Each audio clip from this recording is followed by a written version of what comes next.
So there I was on day 3 of my family cruise, filming a perfect sunset shot with my brand new iPhone, when suddenly, splash! There goes $1,500 down to the bottom of the ocean.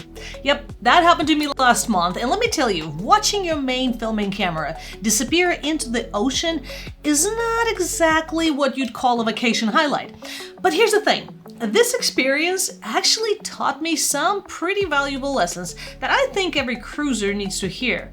One of them really surprised me, and another one completely changed my position on an important decision that everybody has to make.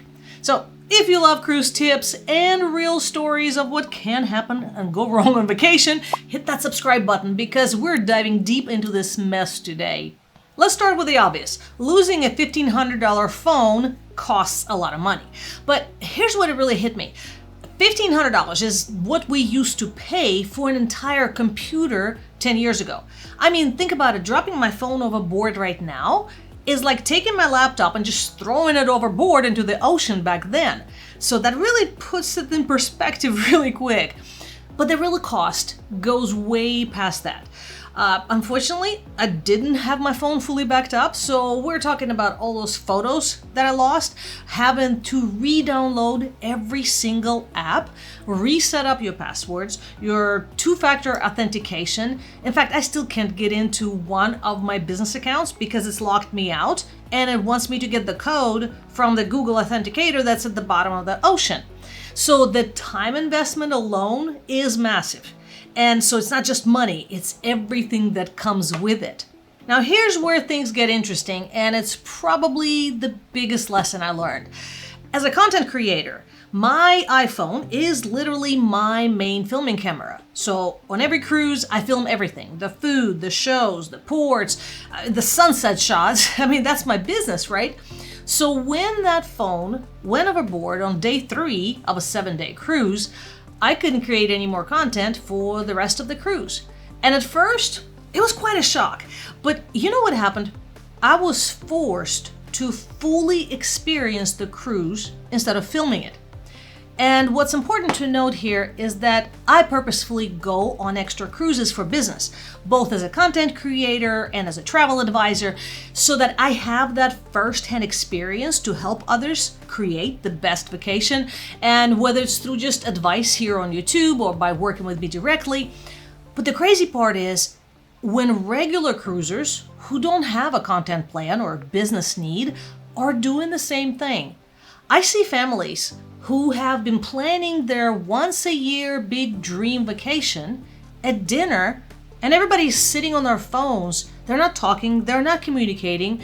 Everybody is immersed in that same life that they had back home, which is a digital life on social media. I see so many people missing incredible sunsets because they're too busy trying to get the perfect Instagram shot. And, we're all so focused on documenting the moment that we're actually missing the actual moment. So this forced digital detox made me realize how much we'll become slaves to capturing everything instead of just enjoying it.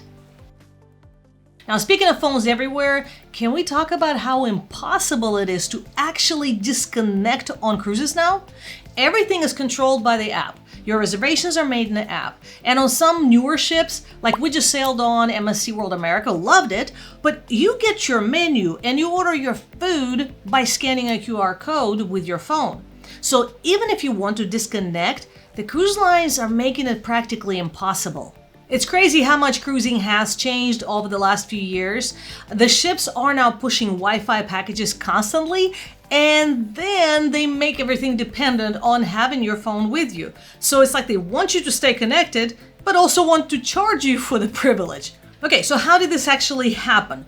Well, I was using a brand new Insta360 gimbal with a magnetic phone mount, and the marketing made it sound like this thing was bulletproof. I mean, they literally showed people mounting their phones on the outside of cars and driving around with them.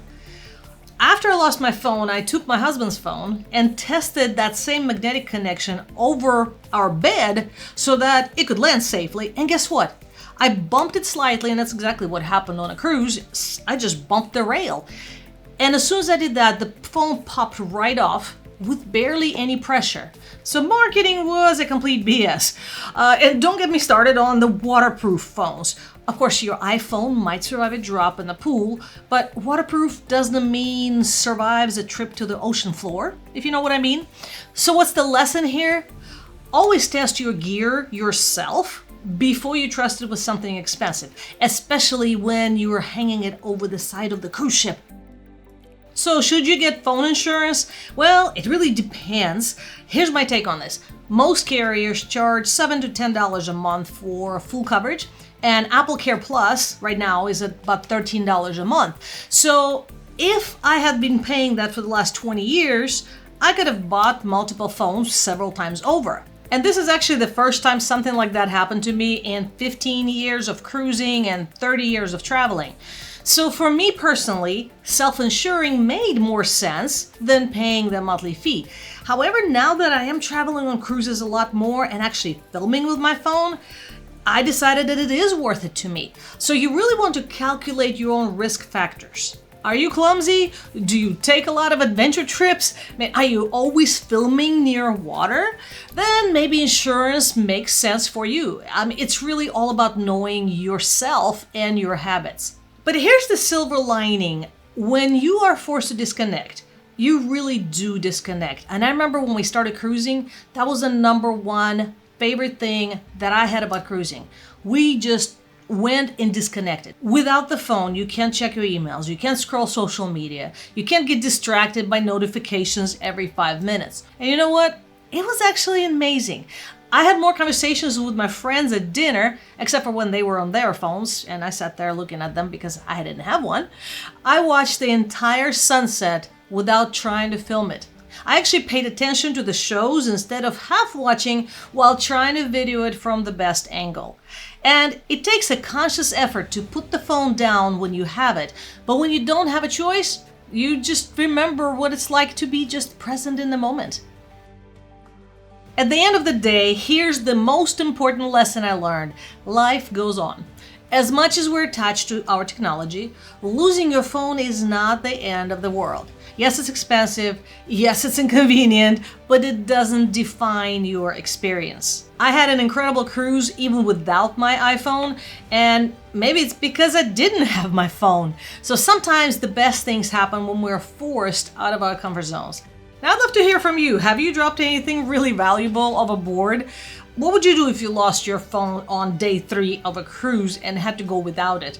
Drop your thoughts in the comments below because you may have a story that makes mine look like nothing. And if you want more real cruise advice, check out this video where I break down the biggest mistakes that I see people make on a cruise. Thank you for watching.